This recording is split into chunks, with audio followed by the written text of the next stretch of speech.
아멘. 적반하장. 적반하장. 무슨 뜻이죠? 도둑이 도리어 매를 든다는 것입니다.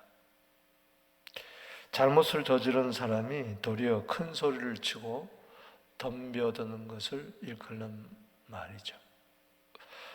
오늘 18장 이 빌닷이 욥을 향하여 하는 말을 가만히 들여다보면 적반하장이라는 사자성어가 생각이 납니다.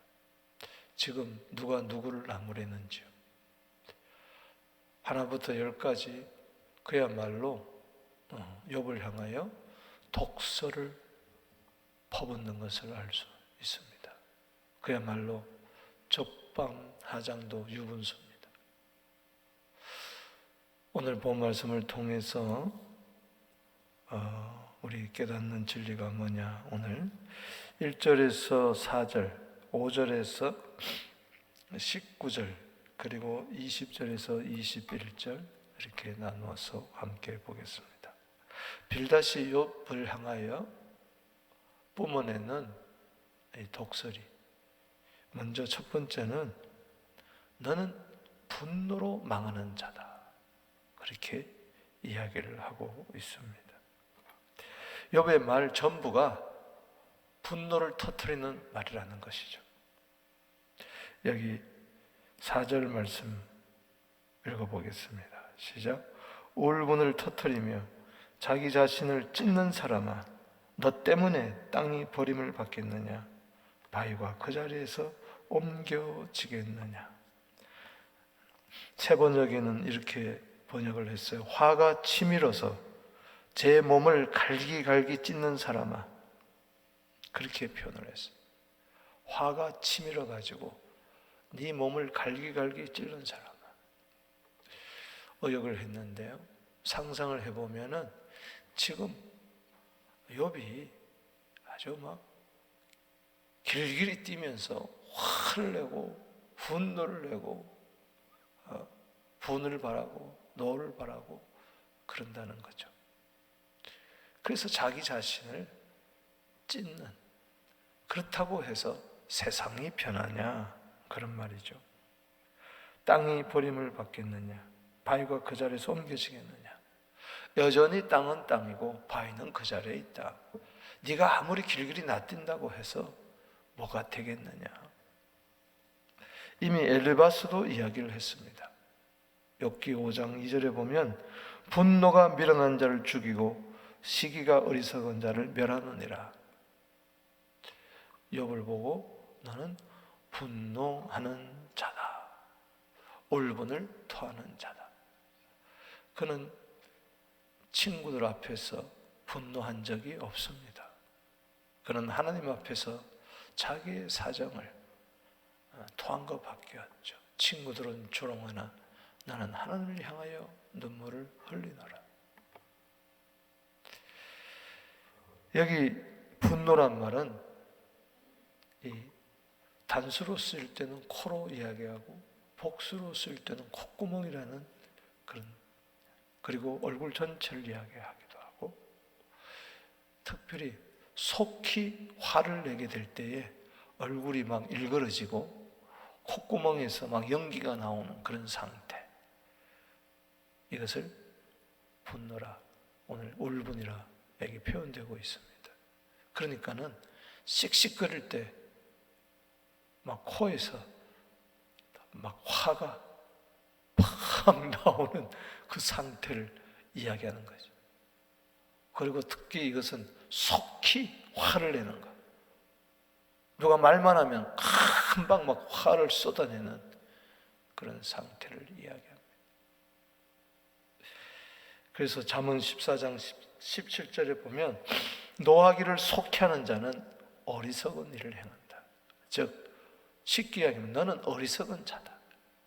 그래서 네가 스스로 이 상황에서 회개하지 않고 자기를 자해하면서 난리 법석을 떤다, 그렇게 이야기하는 거죠. 여러분, 최초의 살인자 가인이 그 살인하기 전에 분노를 터뜨렸죠. 창세기 4장 4절에서 5절 보면은 그의 재물이 연락되지 않은 것을 바라볼 때에 그는 안색이 변하고 분이 가득해서 야, 너 왜 분을 내느냐? 왜 안색이 변하느냐? 너는 죄를 다스려라. 그 4장 5절, 6절, 7절에 보면 그 분노는 죄라고 이야기를 했어요. 이런 화는 그냥 성질이 아니에요. 그냥 성격이 아닙니다.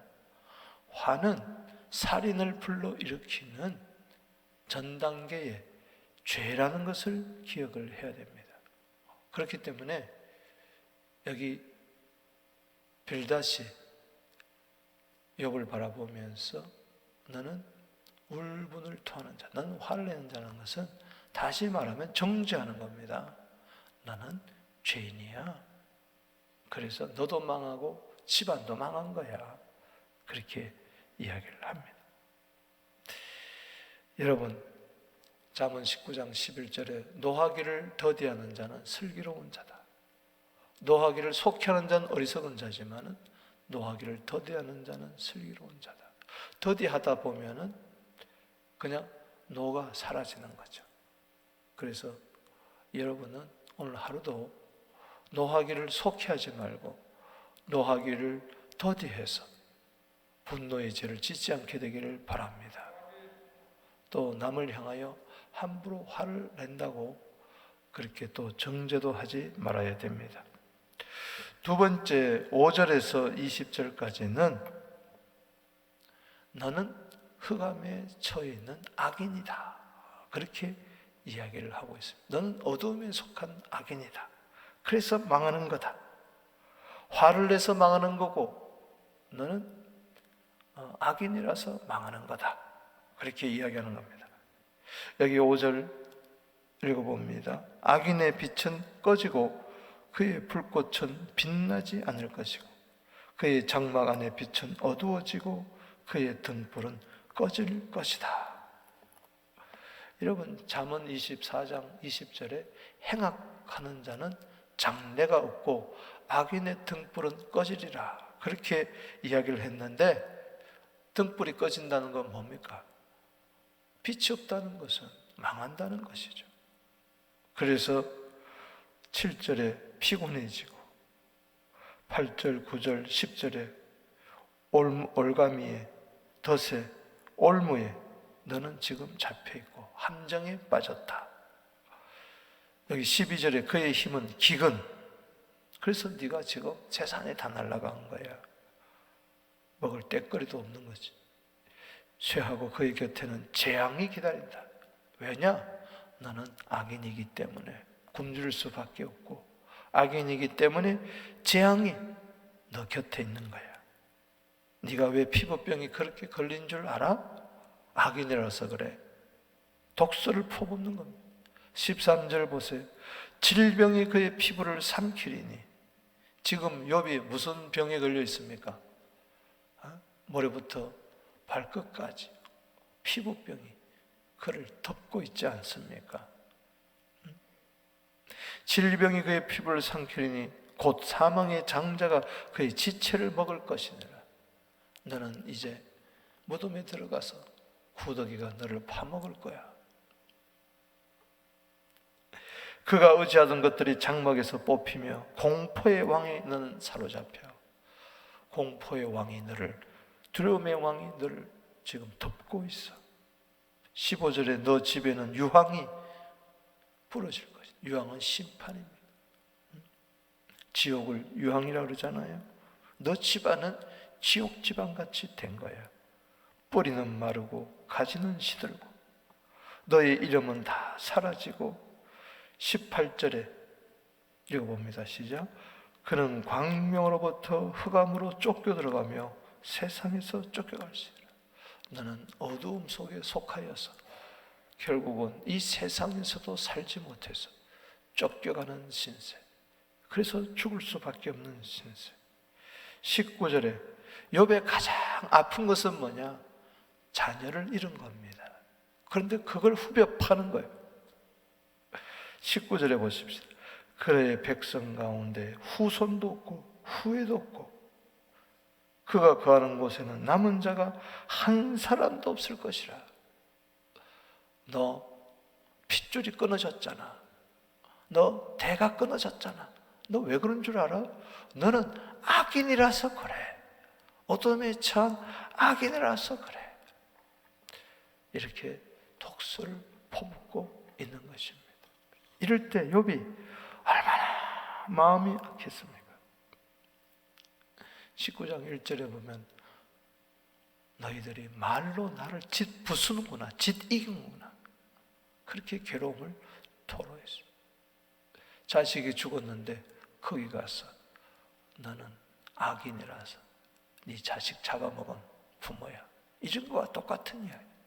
얼마나 상당히 마음을 칼로, 그야말로 잠언 12장 8절에 함부로 말을 열어서 입이라고 그냥 열어가지고 상대방을 칼로 푹푹 찌르는. 여러분, 주먹의 폭력보다도 더 무서운 것은 언어의 폭력입니다. 그런 말이 있지 않습니까? 험담하는 자는 세 사람을 죽인다 그랬습니다. 첫 번째는 자기를 죽이고, 험담하는 자를 죽이고, 험담하는 자는 죽습니다. 또 험담의 대상자를 죽입니다. 또 험담을 듣는 자들, 주위 사람들도 죽이는 거예요. 험담은 다 죽입니다. 때문에 우리는 험담해서는 안 됩니다. 도끼를 품고 말을 해서는 안 되는 거예요. 함부로 상대방에 대해서 말을 해서는 안 된다. 그래서 남의 말을 하지 말자. 따라합시다. 남의 말을 하지 말자. 함부로 저 사람은 저래서, 저 사람은 저렇기 때문에 안 되는 거야, 함부로 그러지 마세요. 그 화살이 나에게 날라온다는 것을 기억해야 됩니다. 또 하나는 21절에서 22절의 세 번째로 너는 하나님을 알지 못하는 불의한 자라, 이렇게 이야기하고 있습니다. 여기 20절에 그의 운명에 그의 날이란 뜻입니다. 서쪽에서 오는 자와 동쪽에서 오는 자가 깜짝 놀라리라. 서쪽에서도 동쪽에서도. 이 서쪽 동쪽은 앞과 뒤를 이야기하는데 앞에서 오는 자도 뒤에서 오는 자도 여기저기서 오는 사람들이 너를 바라보고 깜짝 놀라는 거예요. 왜? 욥이 망했다는 거죠. 욥이 끝났다는 것이죠. 저주받다는 것이죠. 완전히 패가 망신했다는 것이죠. 화를 벌컥벌컥 내더니 악인이 되어 어둠에 속해서 그의 집안에 온갖 올가미가 덫이 걸려져 있고 여기저기 재앙이 있고 기근과 질병이 있고 아이들을 다 잡아먹고, 그러니 아니 사람들이 고개를 흔들면서 입을 삐죽이면서 그렇게 조롱하면서 놀랄 수밖에 없다는, 그 집안이 너다, 그가 너다. 그러면서 결론을 내기를 21절 시작. 참으로 불의한 자의 집이 이러하고 하나님을 알지 못한 처소도 이러하니라. 너는 불의한 자, 너는 하나님을 알지 못하는 자, 너의 집안은 불의한 자의 처소요, 너는 하나님을 알지 못하는 자의 집안이다. 이거는 최고의 저주입니다.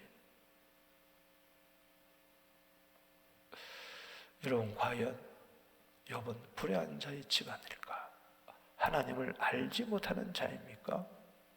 과연 누가 불의한 자고 누가 하나님을 알지 못하는 자입니까? 과연 의로운 자라면은 함부로 남을 향하여 불의하다고 말하지 않을 것입니다. 내가 하나님을 알고 있다면 함부로 남에게 너는 하나님을 알지 못하는 불의한 자라고 그렇게 이야기하지 않을 것입니다. 그야말로 적반하장인 것입니다. 빌다시야말로 어쩌면은 분을 내는 자, 지금 독수를 본 빌다시야말로 어쩌면은 어둠에 속한 자요, 악인이요.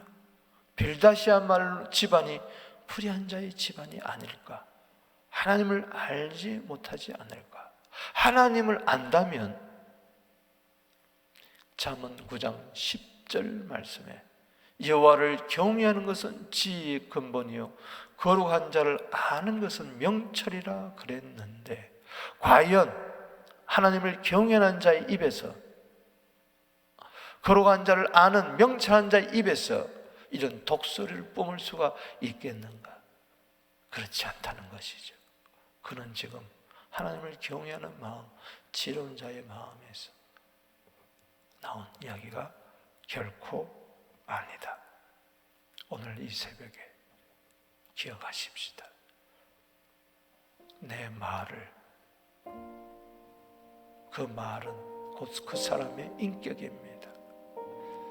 주님, 내 입에 파수꾼을 세워 주시옵소서. 내 입에 재갈을 먹여 주시옵소서. 입이라고 함부로 말하지 않게 하여 주시옵소서.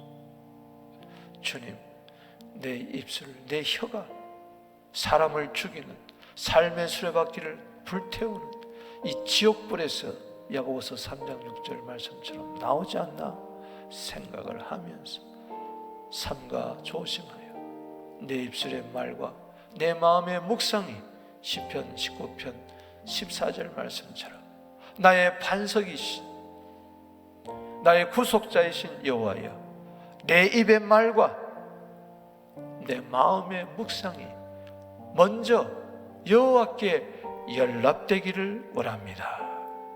그래서 말로 곰핍한 자를 도와주는 덕스러운 말, 은혜를 끼치는 에베소서 4장 29절의 말을 할 수 있는 우리 모두 되기를 주의 이름으로 축복합니다.